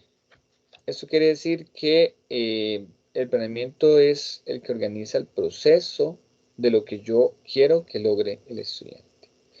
El planeamiento debe ser un instrumento teórico práctico. Sí, porque ahí se proponen características teóricas como los contenidos, pero características prácticas como las actividades. Otro objetivo del planeamiento didáctico es que logre la calidad educativa, así que a partir de lo que yo estoy haciendo se vincule de manera pertinente la enseñanza y el aprendizaje. Contextualizar, otro objetivo del planeamiento didáctico es contextualizar. Sí, claro, yo tengo que en planeamiento didáctico contextualizar las realidades educativas de los estudiantes y lo que encontré en el diagnóstico inicial de la comunidad y el grupo y demás. Usar adecuadamente los recursos. En el planeamiento didáctico tiene que notarse los recursos con los que cuento, infraestructura, financieros, fotocopiadora o no fotocopiadora, eso se incluye en el planeamiento. Si puedo tener acceso a material impreso, sí o no, por ejemplo, al libro de texto también. Y debe de relacionar fundamentos y fines de la educación. Bueno, tiene que responder a los fines de la educación que están en la Constitución Política. Estos los estoy mencionando ahora un poquito en el capítulo 2. Recomendaciones a la hora de planear. Ok, entonces eso es muy importante. Como le decía, los objetivos, los contenidos no se inventan, se traen. Entonces yo me voy a traer el objetivo general del programa de estudio. El objetivo específico lo voy a redactar con las características que ya vimos la vez anterior. Primero voy a empezar en quién. Entonces los estudiantes, entonces redacta, hace no, sino como analiza en función de él.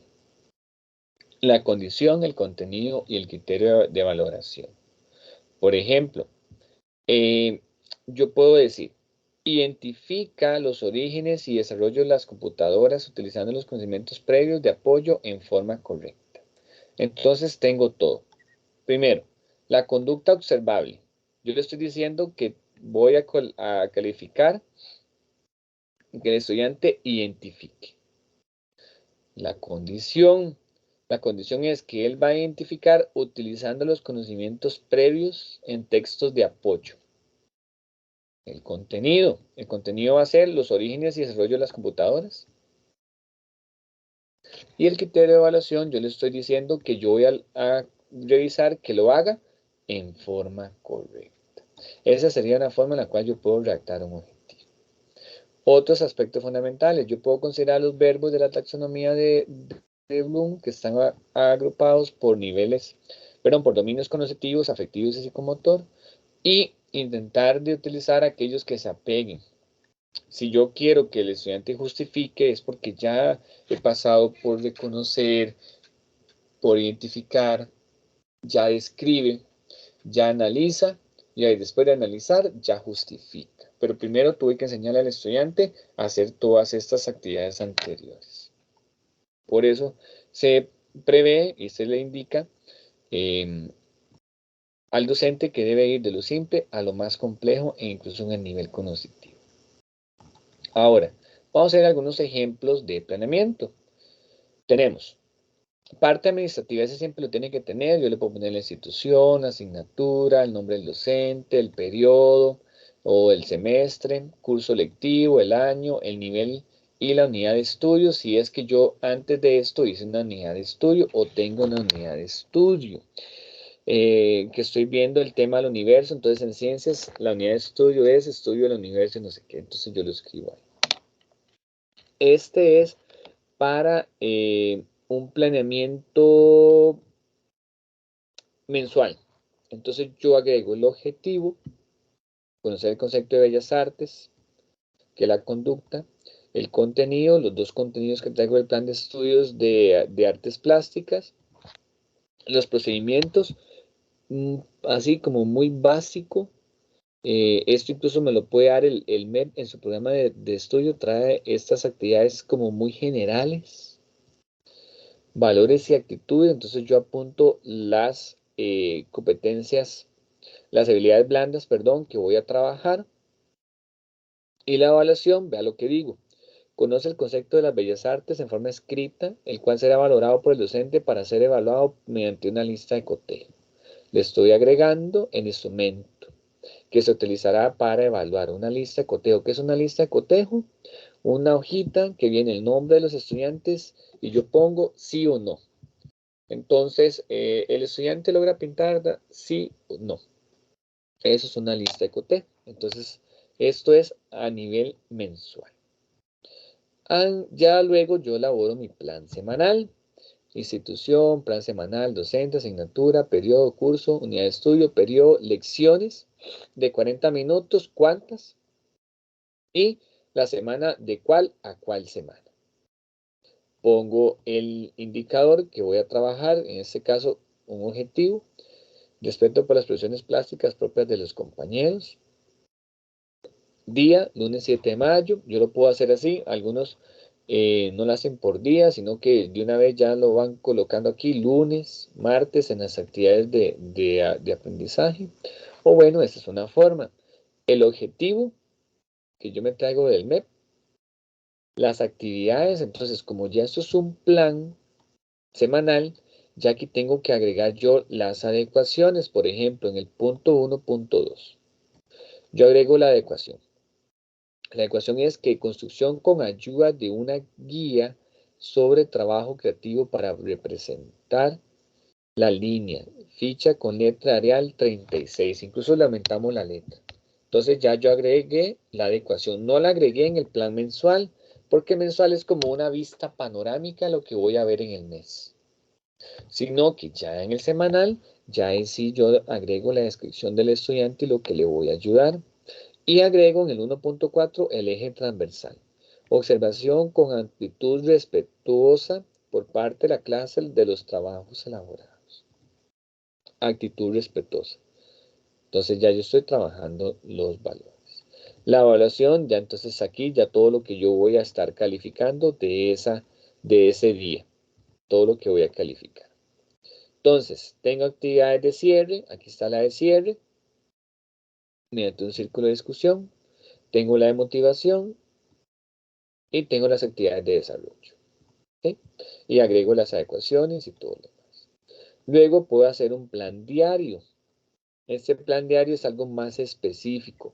Si usted hace un plan semanal, puede ser que aquí vaya describiendo día por día. Entonces se convierte en un plan semanal y a la vez en un plan diario. Entonces, actividad de aprendizaje, todo. Ya yo me digo a mí mismo todo lo que tengo que hacer. Vea, por ejemplo, pasar lista. Repaso de la clase anterior, entonces yo le asigno los minutos. No sé qué más. Bueno, la adecuación curricular no significativa está en el punto 6. El material se presenta ampliado en letra real 36.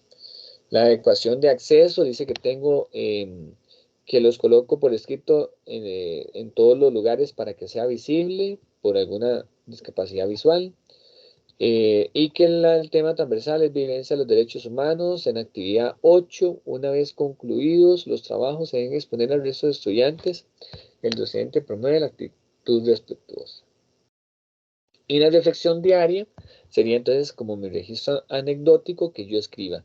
Gabriel este día no logró tal trabajo porque habló durante la clase. Entonces yo apunto. Tengo que tener más cuidado con tales estudiantes porque cuando se hace trabajo en grupo no pueden trabajar juntos. Entonces yo voy haciendo mi reflexión diaria y voy agregando mi registro anecdótico que me sirve también como evaluación formativa para reuniones de padres, comentarle al papá cómo está el chico, que yo reviso mis apuntes y veo todo lo que he observado y me sirve de registro. Y las actividades, dice, llevan una secuencia con los verbos de lo más fácil a lo más difícil en concordancia con la taxonomía de Bloom. Hay algunos ejemplos entonces de planeamiento, luego los pueden consultar y más o menos ver lo de los tiempos. Yo sinceramente no se los agrego acá. Ya uno con la expertise, con el tiempo va viendo cuánto más o menos dura, por ejemplo, que se sienten en grupo, que organicen una presentación y expongan. Ya no sabe que eso se le fue los 80 minutos en primaria. Entonces ya no lo agrego ahí, sino que lo agrego solo arriba. Este es un resumen de los objetivos de planeamiento didáctico que ya los vimos. Y vamos a ver un poco los enfoques curriculares. ¿Qué es un enfoque curricular? Del que más se ha hablado es del constructivismo. ¿Qué es esto? En las actividades anteriores veíamos cómo se se ponen actividades en función del estudiante. El estudiante observa, el estudiante escribe, el estudiante hace, el estudiante construye, el estudiante expone. Entonces, el constructivista siempre tiene que ver con que el estudiante sea el que haga, el que llegue al conocimiento. Pero también existen otros. El psicologista, que tiene que ver con lo del individuo, que ya lo vimos en el capítulo 1, ese también es parte de lo que tenemos que considerar. El academicista, que tiene que ver con que lo que más importa es el contenido, la parte intelectual.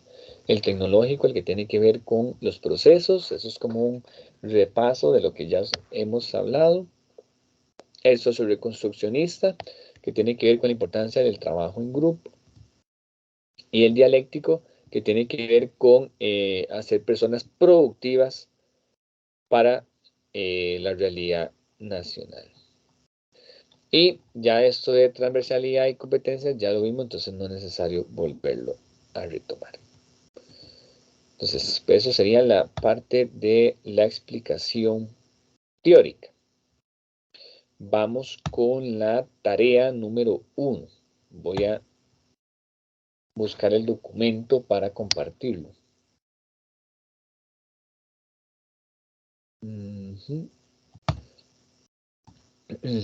De momento que tengo que descargarlo porque lo tenía en la plataforma.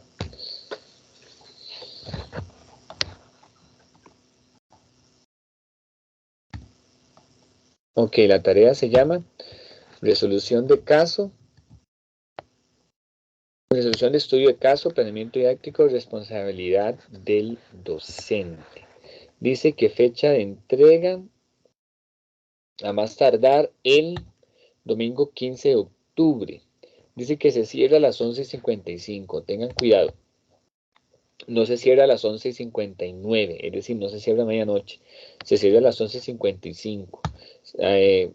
Espero que no sean de esos casos, pero sí se da que esperan a subir la tarea hasta esa hora, ¿no? Mejor súbala antes. Las plataformas se pegan, todo el mundo está subiendo tarea. Pasa que donde están subiendo la tarea son 100, 110 estudiantes que están subiendo tareas en ese momento y la plataforma colapsa. Si ya desde el primer día, desde el lunes, tiene la tarea lista, porque yo la había hecho días antes, entonces la puede subir y ya luego yo la califico en el tiempo de calificación. Dice que vale 30%, es decir, en nota de escala de 10 vale un 3. Luego la otra vale 3 también y la última vale 4. En escala del 1 al 10 dice que vale 56 puntos. Miren que creo que esto va a cambiar para que lo tachen ahí. La tarea vale 60. Ahora les explico en cuál rubro hace falta. Hace falta un rubro en la escala. Entonces eso se va a hacer lo más antes posible. Ya yo hablé con el encargado de cátedra y me dijo que podía hacer que hoy lo cambiara o en estos días. Entonces, el documento va a valer 60 puntos porque hace falta agregar un rubro en la escala de calificación. La técnica se llama estudio de caso. Instrucciones generales, bueno, que la tarea es individual. Tienen que subir la PDF, si no la suben PDF no la puedo calificar porque el sistema no me deja verla. Dice que ojalá una vez leído y analizado los capítulos 1, 2, 3 y 4, los que vimos hoy, y resuelva a partir del caso, conteste a partir del caso. Lo que usted está resolviendo sea a partir del caso y de los capítulos citados. Puede hacer citas, ¿verdad? Si realiza citas, entonces es según formato APA, séptima edición o cuarta en español. Si no realiza citas, no está mal.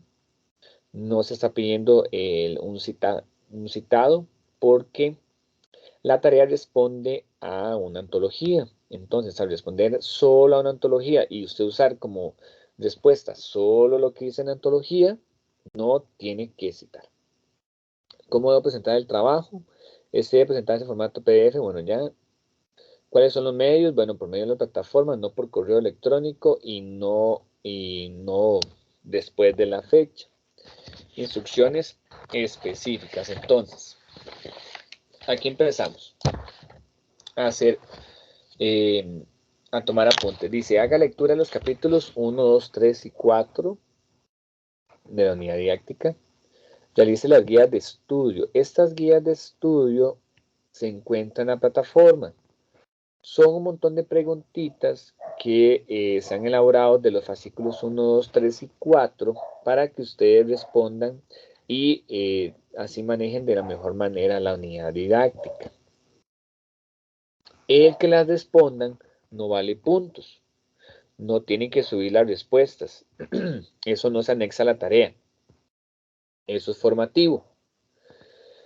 Pero esto sí, elaborar un esquema con información puntual y relevante a partir de las respuestas dadas a las guías de estudio de los capítulos 1, 2, 3 y 4, sí vale, 4 puntos. ¿Qué va a hacer? Va a ser un esquema. Busca en internet cómo hacer un esquema. Incluso puede hacerlo ahí en Word, en el mismo documento, no puede subir 2 documentos, solo uno. Y ese esquema va a tratar sobre los capítulos 1, 2, 3 y 4, pero según las respuestas que ustedes dieron a la guía de estudio.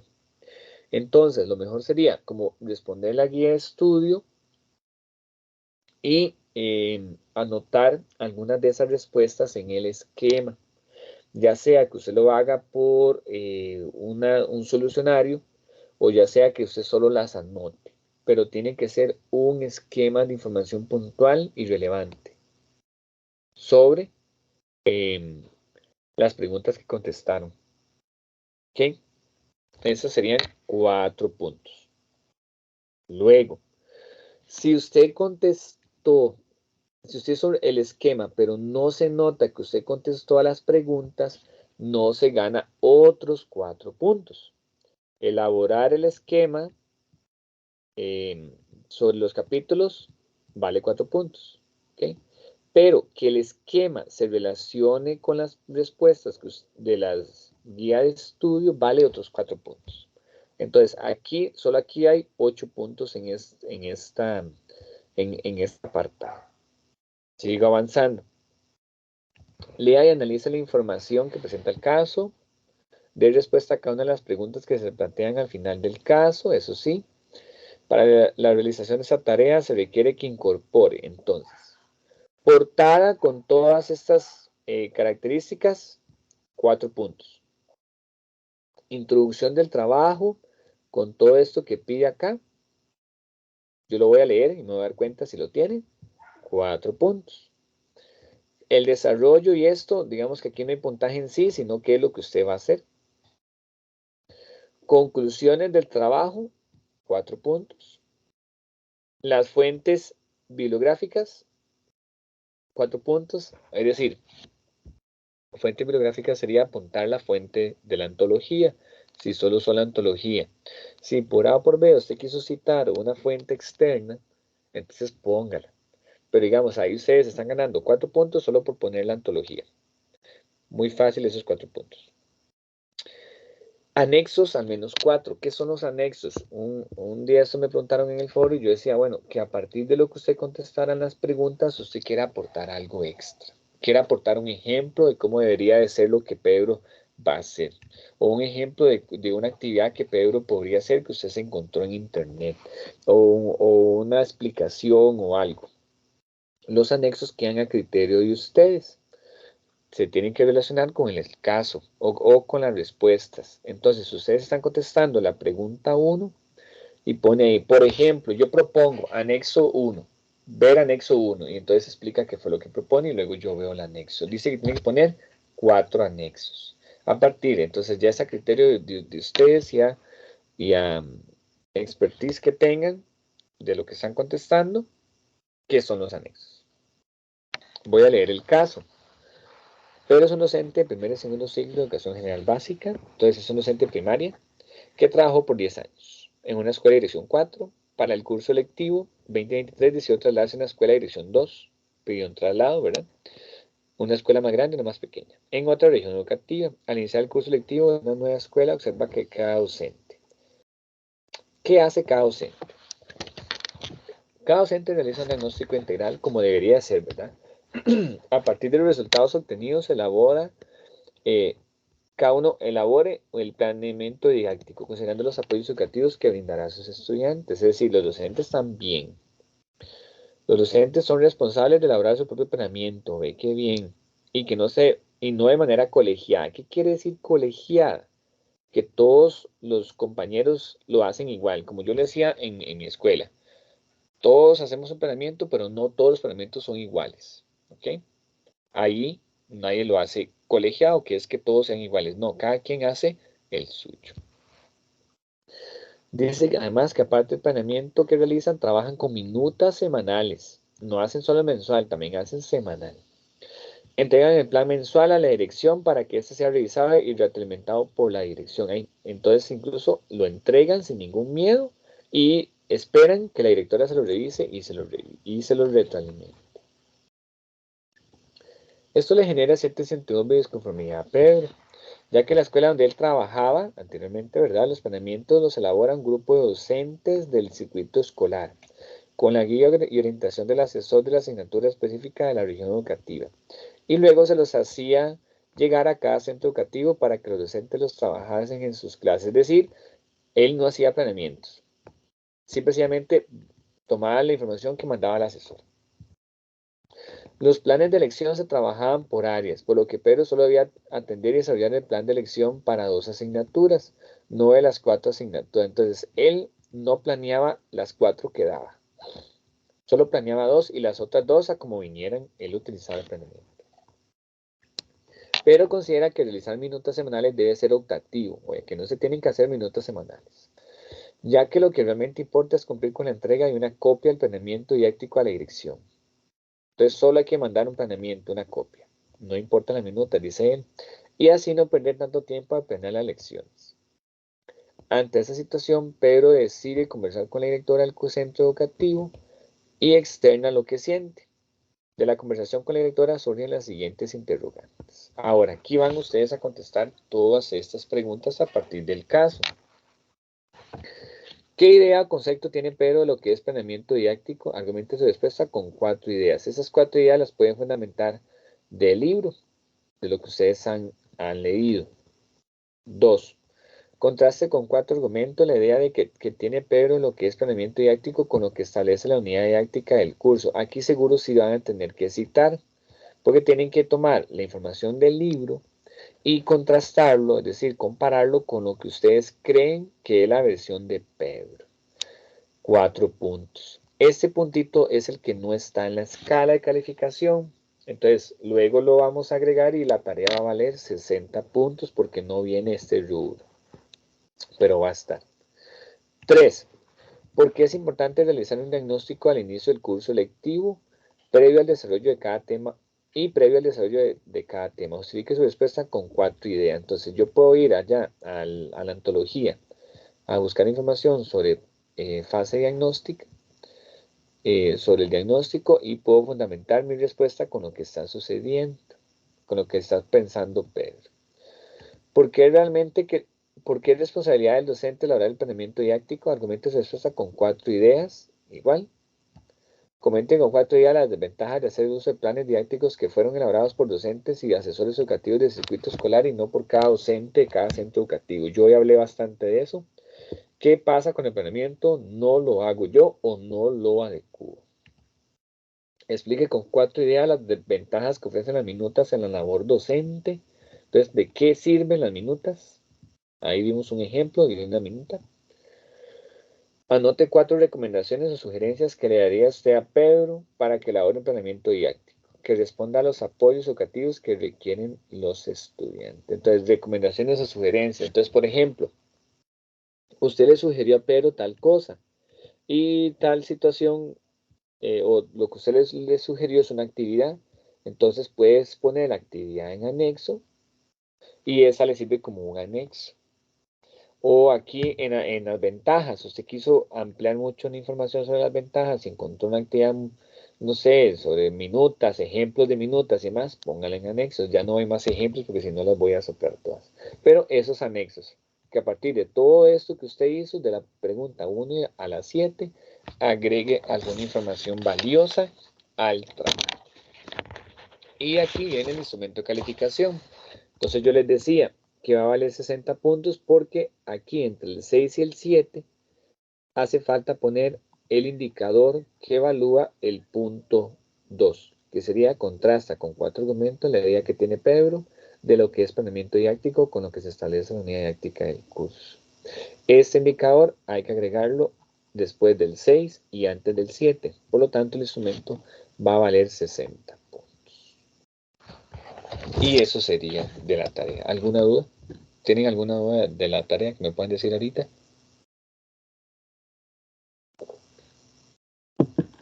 No, profe, ninguna duda. No. Qué dicha.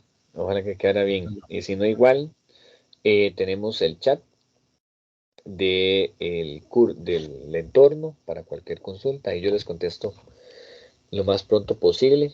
Pablo, dime. Buenas noches. Buenas noches. Yo tengo una consulta. Los anexos se pueden tomar también de los capítulos del libro, ¿verdad? Sí, claro. Ok. Si quieres agregar algo de ahí, solo Ok. que sí, vean qué importante la pregunta que me hace. Cuando pongan un anexo, es importante que agreguen como una descripción de qué es. Como que diga, anexo número 1. Fotografía de cómo debería ser una actividad en grupo, no sé. Entonces para yo entender qué es, porque si alguien pone solo anexo 1 y pone un paisaje, bueno, y a la hora de yo calificar, digo yo, ¿y qué tiene que ver esto con la situación que estamos analizando del docente Pedro? ¿Y qué tiene que ver esto con la unidad didáctica? Con el tema que estamos estudiando. Entonces, el anexo, si usted se lo trae a la unidad o lo que sea, igual si usted se lo trae a internet, porque usted se encontró una actividad muy bonita relacionada, no sé, con las ventajas de las minutas, o se encontró un ejemplo de minuta muy bonita en internet, entonces usted se la trae, pero agrega la referencia, por favor, en formato APA, en referencias bibliográficas para que no pierdan puntaje. O se encontraron un tipo de diagnóstico institucional muy bonito, entonces lo descargan, lo pegan al trabajo, explican qué es y agregan la referencia bibliográfica en el anexo. Sí, así funciona. ¿Alguna otra duda de la tarea 1? No, estamos. Les regalo 10 minutos. Me quedé sin voz y todavía me falta la tutoría el jueves, pero gracias a Dios salió todo bien. Muchas gracias por su tiempo, chicos, que Dios los acompañe.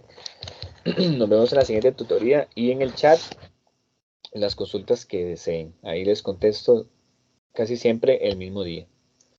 Muchas gracias y buenas noches. Gracias, buenas noches. Muchas gracias, buenas noches.